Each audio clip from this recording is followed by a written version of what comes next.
The first warning came quietly, buried inside a routine diplomatic transmission that most of the Galactic Council barely listened to, because by that point humanity had already been categorized, measured, and dismissed with the confidence of civilizations that believed they understood the universe completely,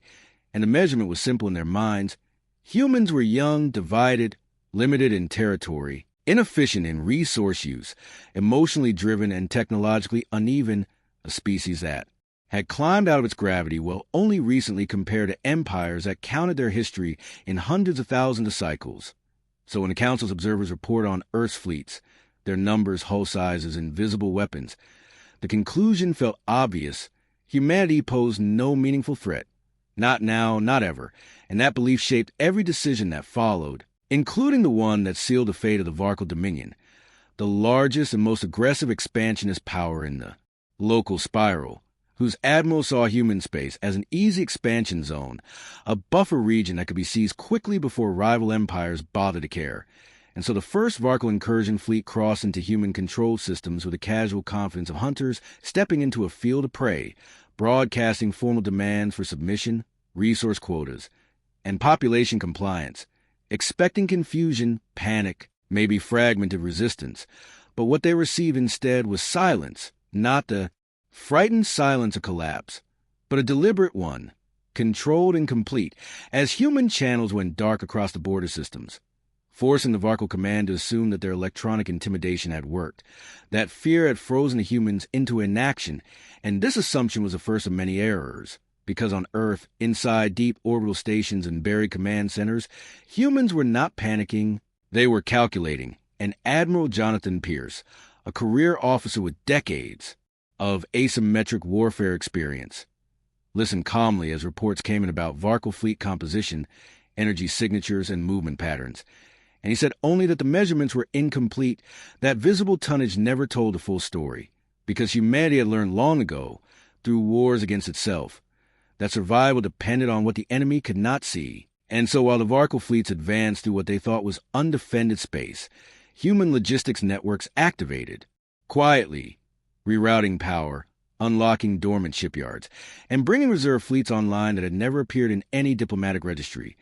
Ships designed not for display, but for function. Ships that carried no ornate hull markings, no intimidating broadcast signals, only layered armor, redundant systems, and weapon platforms optimized for endurance and precision. And as civilian populations were evacuated through pre-planned corridors, human commanders across multiple systems received identical orders: hold fire, let them advance, record everything.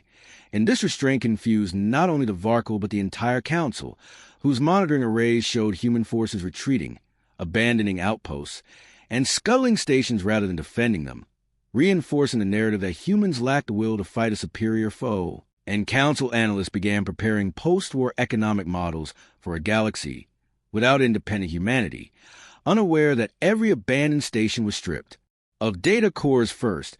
every retreat calculated to stretch Varkul supply lines, every sacrifice made by time, because time was the one resource humanity had learned to weaponize better than any other species. And when the Varkul reached the Helios Gate, a critical junction leading directly toward Earth's inner systems, they finally encountered resistance, a small human flotilla that appeared exactly as weak as expected, lightly armed ships maneuvering defensively, firing only sporadically. And the Varkul commanders laughed openly on shared channels, mocking the humans for their hesitation, accusing them of cowardice, and ordering a full assault to crush the flotilla and broadcast a victory as a warning to the rest of the galaxy. And that was the moment when the measurement failed completely, because the flotilla was never meant to win, it was meant to hold. And as the Varkul closed in, human ships detonated controlled gravity charges that collapsed local space geometry just enough to disrupt faster than light transitions, trapping the invading fleet inside a kill zone. They could no longer escape. And for the first time, Varkul Command realized that the humans had not been retreating randomly. They had been shaping the battlefield. And as Varkul weapons fired wildly into distorted space, human reinforcements emerged from vectors that should not have been possible according to known physics, exploiting loopholes humanity had discovered through decades of dangerous experimentation that other species had deemed too unstable to pursue. And the first Varkul battleships began to die, not in glorious explosions, But in silent failures as precision strikes severed power cores, command nodes, and life support systems with terrifying efficiency, and across the galaxy, observers watched in disbelief as the supposedly weak human forces dismantled a superior fleet piece by piece, not with overwhelming firepower, but with control, patience, and an understanding of systems warfare that revealed a truth the Council had ignored. Humanity had never tried to impress the galaxy. They had tried to survive it, and now, as reports flooded back to Earth confirming the destruction of the Helios Gate fleet, Admiral Pierce finally authorized the next phase, and quietly said that the galaxy was about to learn what happened when you measure human power using the wrong tools. The destruction at the Helios Gate sent shockwaves through the Varkul Dominion and the wider Galactic Council. But the reaction was not fear at first. It was denial, because empires that rule through expansion rarely accept that a smaller power has beaten them through planning rather than luck. And so Varkul High Command declared the loss an anomaly, blamed incompetent field officers, and ordered a second wave that dwarfed the first. A force meant not just to conquer, but to erase the embarrassment. And as this armada mobilized, Council representatives argued in endless sessions about whether to intervene, impose sanctions, or simply observe, still clinging to outdated threat models that framed humanity as clever but limited, capable of tricks but not sustained resistance. And this misreading allowed humans exactly what they needed: more time. And on Earth, that time was spent not celebrating but preparing, because no one in human command believed the war was anywhere near over, and Admiral Pierce met with civilian leadership, scientists, and fleet commanders in secure sessions where blunt truths replaced hopeful speeches. Losses would be heavy, systems would burn, and the galaxy would not forgive humanity for winning. But surrender was not an option, because submission never stopped at tribute. It ended with extinction, and so humanity committed fully, unlocking industrial protocols that shifted entire economies into wartime footing, converting civilian factories into ship component lines, deploying autonomous construction platforms into asteroid belts, and activating alliances that had never been formalized, quiet agreements with fringe species and independent stations that had suffered under larger empires and now saw a chance, however slim, to change the balance. And as human space transformed into a web of moving assets rather than fixed targets, Varkul intelligence struggled to keep up, because they were trained to count planets and fleets, not intentions. And when the second Varkul armada crossed the border, they expected to face a desperate defense around Earth, a final stand that would justify their overwhelming force. But once again they found emptiness, human systems stripped and dark, navigation beacon silent, trade routes abandoned. And this time the silence unsettled them, because it felt intentional, predatory, and the deeper they advanced, the more their long supply chain stretched, the more isolated each battle group became. And then the attacks began, not massive engagements, but constant pressure. Strikes on fuel convoys, sensor arrays blinded by targeted electromagnetic bursts, communication relays destroyed with surgical precision, and Varkul crews found themselves fighting an enemy they could rarely see. Ships that appeared briefly to fire and vanish, mines disguised as debris fields, decoys that drew fire while real weapons cut from unexpected angles. And morale began to crack as crews realized that every mistake was punished immediately, while human errors were rare and quickly corrected. And inside the Varkul flagship, Supreme Admiral Cray struggled to impose order, issuing harsher commands, demanding faster advances, convinced that speed would solve the problem, unaware that humanity wanted exactly that, because speed created chaos, and chaos exposed rigid hierarchies. And when the Varkul armada finally reached the outer Sol defensive perimeter, they believed they had broken through the worst of the resistance, only to discover that the perimeter was not a wall, but layers of overlapping kill zones, mobile platforms, and autonomous weapons that adapted in real time, learning Varkul tactics faster than Varkul commanders could change them. And as battles raged across multiple vectors, the Council finally understood that the initial measurement had been catastrophically wrong. Humans did not rely on singular superweapons or overwhelming numbers. They relied on integration, doctrine, and an acceptance of loss that allowed them to keep fighting without freezing or fracturing.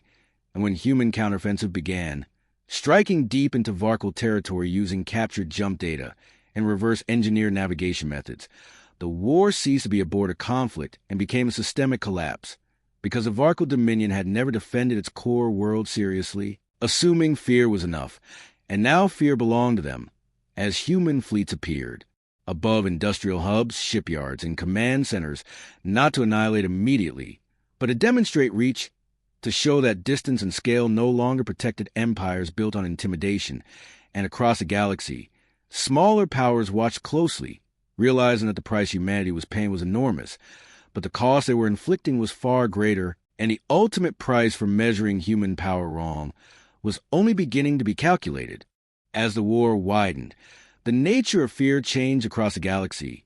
shifting from abstract concern to personal certainty, because for the first time in recorded interstellar history, a species that had been formerly ranked as minor was not just resisting a major power, but dismantling it methodically. And this reality forced every observer to confront how deeply flawed their original assumptions had been, especially the belief that technological age alone determined dominance, since humanity was, proving that doctrine, adaptability, and psychological endurance mattered more than raw metrics. And inside human command circles, this truth was treated not as triumph, but as burden, because every successful strike revealed how much further the conflict had spread, and Admiral Pierce understood that the Varkul were only the beginning, that other empires would soon realize that if humanity survived this war, it would permanently disrupt the balance of power, making neutrality impossible. And so the human strategy evolved again, shifting from pure survival to narrative control, because wars were not won only by destroying fleets. They were won by shaping what others believed was possible. And so human diplomats reemerged onto galactic channels with calm, measured statements that contrasted sharply with the chaos unfolding on the front lines, explaining not in threats, but in simple facts what happened, what was still happening, and what would happen next if aggression continued. And this approach confused alien leaderships who were used to bluster and intimidation, because humans did not promise revenge or domination. They promised consequences, proportional and unavoidable. And while the Varkul Dominion attempted to rally allies by portraying humanity as a destabilizing menace, their credibility collapsed under the weight of evidence, because every claimed victory was contradicted by censored data showing destroyed fleets and abandoned worlds, and worse, intercepted. Varkul communications revealed internal panic, commanders arguing, resource governors refusing orders, and entire regions slipping beyond central control. And this internal decay was something humanity exploited carefully, not by accelerating it recklessly, but by applying pressure at key stress points, striking administrative hubs, financial nodes, and logistics centers rather than civilian populations, demonstrating a restraint that made it difficult for neutral observers to justify intervention against them. And this restraint became one of humanity's most powerful weapons, because it framed them not as conquerors but as enforcers of boundary that should never have been crossed. And within the Varkul Dominion, this distinction mattered deeply, as subject species who had lived under brutal rule began to resist openly, sabotaging infrastructure, withholding resources, and in some cases actively assisting human forces, feeding them navigation data and local intelligence in exchange for promises of autonomy that humans were careful to document and honor, because broken promises were another lesson humanity had learned the hard way in its own past. And as resistance spread, Supreme Admiral Cray faced an impossible situation, fighting not just an external enemy, but the collapse of authority at home, and his attempts to regain control through harsher measures only accelerated the unraveling, because fear could not compete with the growing belief that the Varkul were no longer invincible. And when Cray finally ordered a full withdrawal toward the Dominion core, it was too late to restore coherence, because retreating fleets became targets for human pursuit groups that harried them relentlessly, not to annihilate them outright, but to prevent regrouping, forcing continuous movement, denying rest, draining morale, until ships began surrendering simply to escape the constant pressure. And these surrenders shocked the galaxy, because they were not coerced through threats of extermination, but accepted under clear terms that prioritized crew survival and humane treatment. And recordings of Varkul officers acknowledging fair treatment spread rapidly, undermining decades of propaganda about human savagery. And inside the Galactic Council, emergency sessions became frantic, as representatives realized that the war had crossed a threshold, that humanity was no longer an isolated anomaly, but a central factor in galactic stability. And debates shifted from whether to restrain humans to whether cooperation was the only viable path forward. And yet, even as humanity's position strengthened, their leaders remained cautious, aware that power gained too quickly could trigger coalitions built on fear rather than reason. And so they continue to fight the Varkul Dominion with a focus on dismantling its capacity to threaten others, not on absorbing its territory. Because the ultimate price for measuring human power wrong was not just the destruction of fleets or the fall of an empire. It was the permanent loss of the illusion that the galaxy could be neatly categorized, controlled, and predicted. And as Varkul core worlds finally came under siege, surrounded by human forces that held position rather than rushing to finish the war, the message became undeniable to all who watched. Humanity did not need to prove its power through excess, because the evidence was already written across the stars, and those who had misjudged them were now left to confront the consequences of a mistake that could never be undone. The siege of the Varkul core worlds did not look like the climactic storm most galactic strategists expected, because humanity refused to rush what fear and exhaustion were already accomplishing, and instead of immediate planetary bombardment or decapitation strikes, human fleets formed layered containment arcs that cut the Dominion off from external trade, reinforcement, and communication, while leaving internal systems intact enough to function, a deliberate choice that baffled observers who assumed victory required spectacle. And within those containment zones, Admiral Pierce authorized controlled humanitarian corridors, allowing civilian transports to leave unmolested under strict inspection, a policy that infuriated hardliners on both sides, but quietly undermined the last pillars of Varkul authority, because when civilians were spared while military assets were isolated, the narrative of humans as exterminators collapsed completely, and Varkul governors found themselves unable to justify continued resistance to populations who could see clearly that survival was possible if the fighting stopped. And inside the Dominion capital, political factions that had been suppressed for generations resurfaced, blaming high command for provoking a war they could not win. And this internal pressure culminated in a failed coup attempt against Supreme Admiral Craith, an event that became public when human intelligence released intercepted communications showing the depth of Varkul in fighting, not as mockery, but as documentation. And this transparency further eroded any remaining sympathy the Dominion had within the Council, which now faced its own crisis of legitimacy, because many of its senior members had endorsed or at least tolerated the original assessment that humanity was insignificant, and now those same members scrambled to revise doctrines, defense postures, and diplomatic language, afraid that admitting error too openly would invite scrutiny of their own past actions. And while the Council debated, humanity acted, formalizing a coalition of defensive partners drawn from worlds that had quietly aided them during the war, not as a new empire, but as a mutual security framework with clearly defined limits, shared early warning systems, and collective response protocols, a structure designed to prevent exactly the kind of unchecked expansion that had defined the Varkul Dominion. And this move sent a clear signal that humanity was thinking beyond vengeance toward long-term stability, a concept many older civilizations claimed to value but rarely practiced.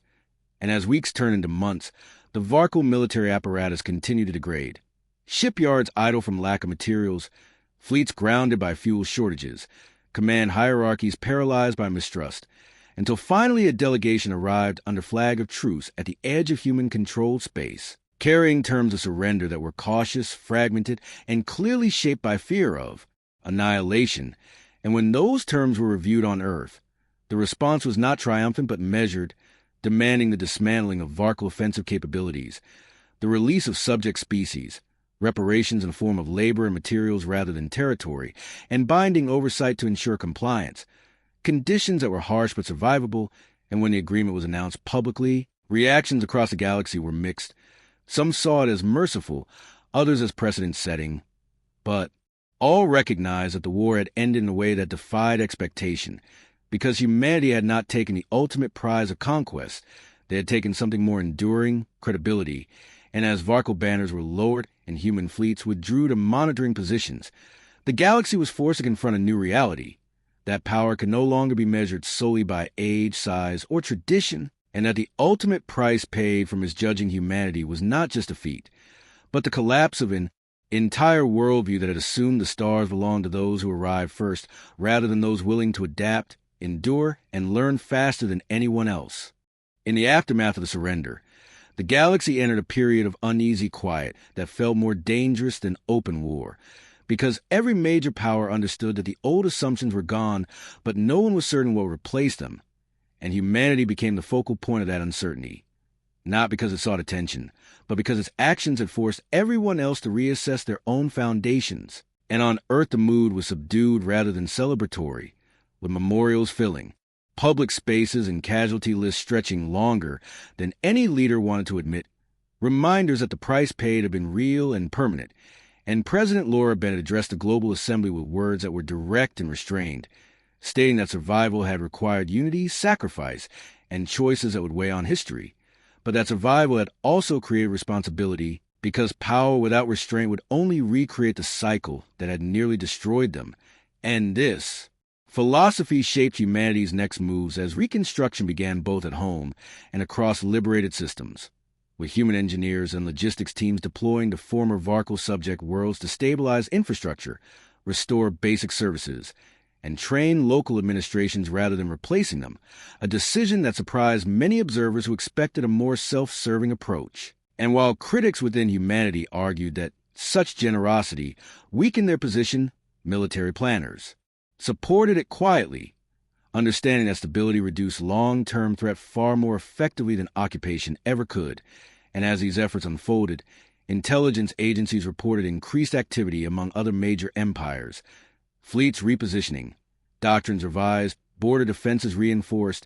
signs that fear rather than hostility was driving preparation. And Admiral Pierce met with coalition commanders to address this reality, emphasizing that deterrence now depended on clarity, not secrecy. And so humanity made a deliberate choice to reveal select aspects of its military doctrine to the Council, not full schematics or vulnerabilities,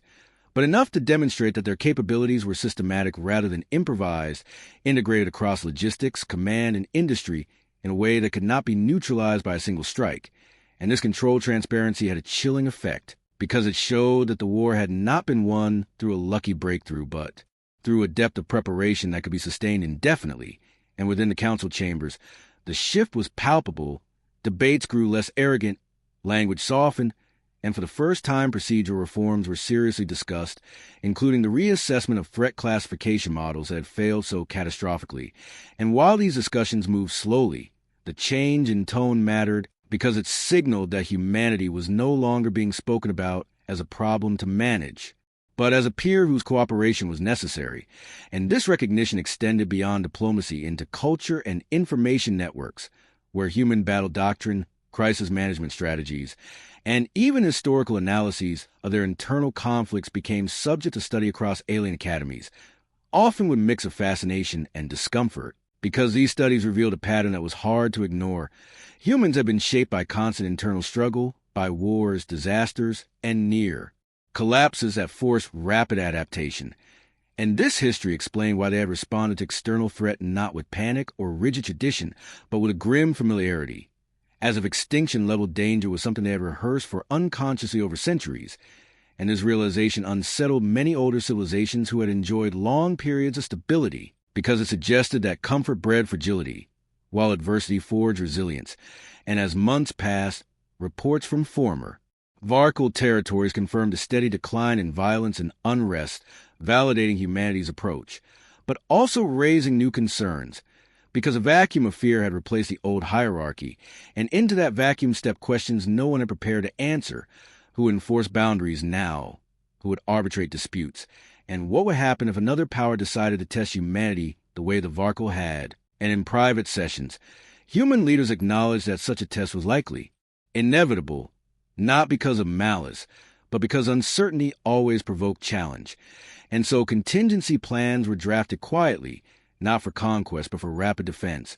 escalation control, and coalition response, ensuring that if another miscalculation occurred, it would be met with decisive clarity. And as the galaxy watched humanity rebuild without boasting, defend without dominating, and remember its dead without glorifying war, the deeper cost of measuring human power wrong became clear. Because a mistake had not just destroyed an empire, it had forced an entire civilization network to confront the uncomfortable truth that strength could no longer be judged by appearances, treaties, or age, and that underestimating a species forged by struggle was the most expensive error any power could make, an error whose consequences would echo far longer than the war itself. The next test came not as an invasion, but as pressure, subtle and deniable, applied by powers who had learned from the Varkul disaster without fully accepting its lesson. And this pressure took the form of trade restrictions, navigation delays, legal challenges within the Council, and proxy conflict along the edges of liberated space. Actions designed to probe humanity's responses without triggering open war. And these maneuvers revealed another miscalculation, because humanity did not react impulsively or defensively, instead responded with layered countermeasures that blended diplomacy, economics, and limited security operations in ways that neutralized escalation while imposing quiet costs on those responsible. And this approach was coordinated to the coalition framework that formed during the war, where shared intelligence allowed patterns to be identified quickly, linking seemingly unrelated disruptions back to common sources. And when confronted with evidence, presented calmly and publicly, the instigators often retreated rather than risk exposure, discovering that plausible deniability collapsed when humans treated information itself as a strategic resource. And within human institutions, this period became one of intense learning. War colleges expanded curricula beyond tactics into governance, ethics, and cross-species psychology, recognizing that future conflicts would be fought as much in perception as in space. And Admiral Pierce, nearing the end of his career, emphasized repeatedly that the greatest danger now was arrogance, warning younger officers that the same confidence that had doomed the Varkul could destroy humanity if allowed to take root. And these warnings were reinforced by civilian oversight structures that remained active rather than deferring to military authority, a balance that surprised many alien observers who assumed wartime success would inevitably militarize human governance, but instead found that debate, dissent, and accountability remained visible, messy, and intact. And this transparency further complicated attempts to frame humanity as an emerging tyrant, because there was no single voice or figure demonized, only a system that argued with itself openly while still acting decisively when required. And as years passed, the economic effects of the war reshaped trade networks, with human space becoming a hub not through coercion but reliability, offering secure transit, predictable enforcement of agreements, and rapid response to piracy and instability, qualities that drew commerce naturally and shifted influence without conquest. And this soft expansion of relevance unsettled older empires more deeply than fleets ever could, because it demonstrated a form of power that could not be countered by armament alone. And within former Varkul regions, generational change began to take hold, young leaders emerging who had grown up under the shadow of defeat and now sought legitimacy through reconstruction rather than dominance, many of them educated with human assistance, yet determined to retain their own cultural identity, a balanced humanity encouraged deliberately, aware that imposed sameness bred resentment. And these developments fed back into the Council, where voting blocks shifted, reforms passed slowly but steadily, and the language of inevitability that had once justified conquest lost its authority,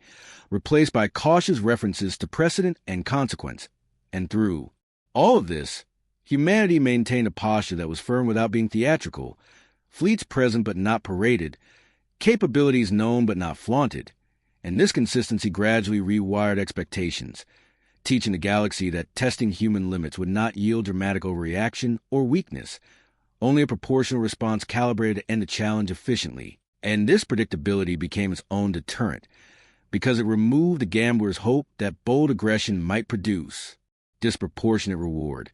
And so the ultimate price of measuring human power wrong continued to be paid not in explosions, but in altered behavior, in the quiet abandonment of plans that once would have been pursued confidently, in the hesitations of admirals and ministers who now asked different questions before acting. And in that shift lay the true victory, because humanity had changed not just the balance of power, but the rules by which power was understood, ensuring that any future challenge would be weighed against a memory the galaxy could not forget. By the time the conflict faded into history rather than headlines, the galaxy had settled into a cautious equilibrium shaped as much by memory as by policy, and it was during this period that the deepest consequences of the war emerged, because humanity's influence was no longer measured by fleet counts or territorial markers, but by the assumptions others carried into every negotiation, every military exercise, every expansion proposal. And this shift was most visible in behavior of those who had once dismissed humans outright, now approaching talks with deliberate care, choosing words precisely, and asking questions that reveal an awareness of limits they could not afford to cross. And within the coalition, this awareness translated into a shared doctrine that emphasized prevention over punishment, early intervention over decisive annihilation. And this doctrine was tested when a mid-tier empire attempted to absorb a neighboring system through economic coercion backed by limited force, a move that would once have gone uncontested, but this time triggered a coordinated response, not a declaration of war, but a rapid deployment of observers, sanctions tied to clear benchmarks, and the presence of human-led task groups positioned visibly yet passively, signaling readiness without aggression, and when the coercing empire backed down within days. Analysts noted that no shots had been fired and no threats issued, only consequences implied by precedent, and this outcome reinforced a lesson that spread quickly, that human power expressed itself most effectively when it did not need to be used. And this realization reshaped military education across the galaxy, with academies revising curricula to include case studies of the Varkul War, focusing not on battles but on decision points, misjudgments, and failures of imagination. And in these studies, the original measurement error was dissected repeatedly, the reliance on surface metrics, the dismissal of adaptability, the assumption that restraint signaled weakness. And these analyses were uncomfortable because they forced older civilizations to confront their own stagnation, the ways in which long dominance had dulled their capacity to recognize emerging forms of strength. And inside humanity, this period was marked by internal debate about identity and future direction, voices arguing for withdrawal and consolidation clashing with those advocating deeper engagement. And these debates were broadcast openly, scrutinized by allies and rivals alike, further reinforcing the perception that human society remained dynamic rather than monolithic, capable of self-correction rather than rigid certainty. And when Admiral Pierce finally retired, his departure was marked quietly, without grand ceremony, reflecting a cultural choice to honor service without elevating individuals above institutions. And in his final address to officer cadets, he spoke not of victory but of responsibility, reminding them that the most dangerous moment for any power was when success felt deserved rather than earned. And this warning resonated because it aligned with a broader human narrative that framed the war not as proof of superiority, but as evidence of what miscalculation could unleash. And as years passed, children in former Varkul worlds learned about the conflict not as a tale of humiliation, but as a turning point that ended cycles of force expansion, while human students studied it as a reminder of how close extinction had come. And this shared framing mattered, because it allowed memory to function as deterrence rather than grievance. And when council representatives finally voted to formalize new rules governing first contact, threat assessment, and collective response, many acknowledged privately that these reforms would not have happened without the shock humanity had delivered. And yet even then, the most telling sign of change was subtle: the absence of reckless ambition, the delay of plans that once would have been pursued aggressively. And in that restraint lay the enduring cost of measuring human power wrong, because the galaxy had learned that some mistakes did not merely end wars.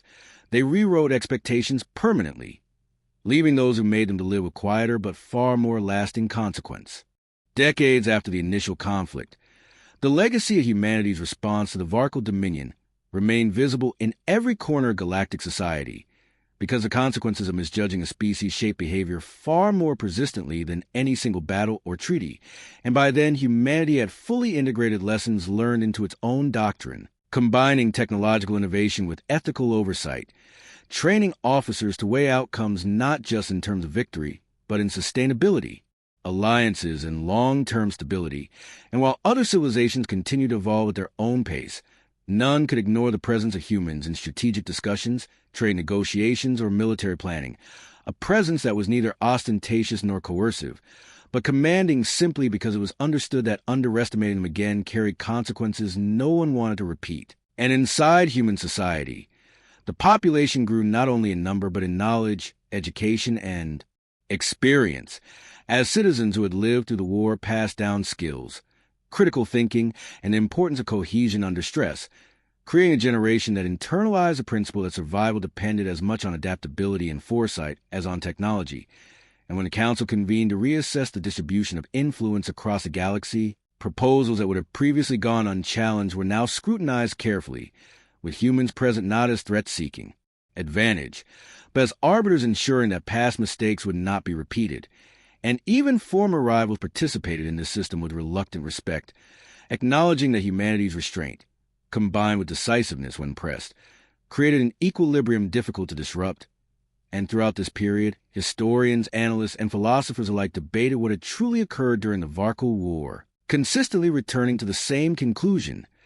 The initial measurement of human power had been catastrophically wrong, because humans were defined not by numbers, fleets, or visible technology, but by resilience, ingenuity, and the ability to integrate diverse elements into a cohesive and adaptive whole. And this misjudgment had cost the Varkul Dominion not only its fleets and territories, but its authority and credibility,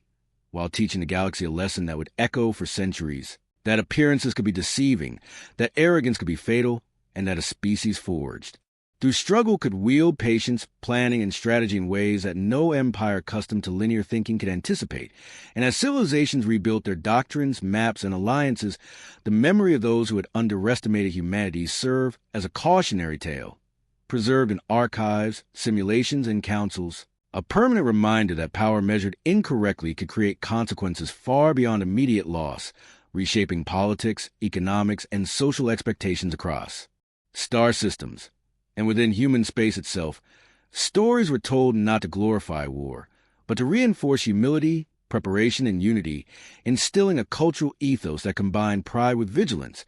because even a species capable of such overwhelming success knew that the galaxy would continue to test limits, and only by remaining vigilant, adaptable, and strategically coherent could humanity ensure that no future era would ever approach the scale of the ultimate price paid by those who had once measured them wrong.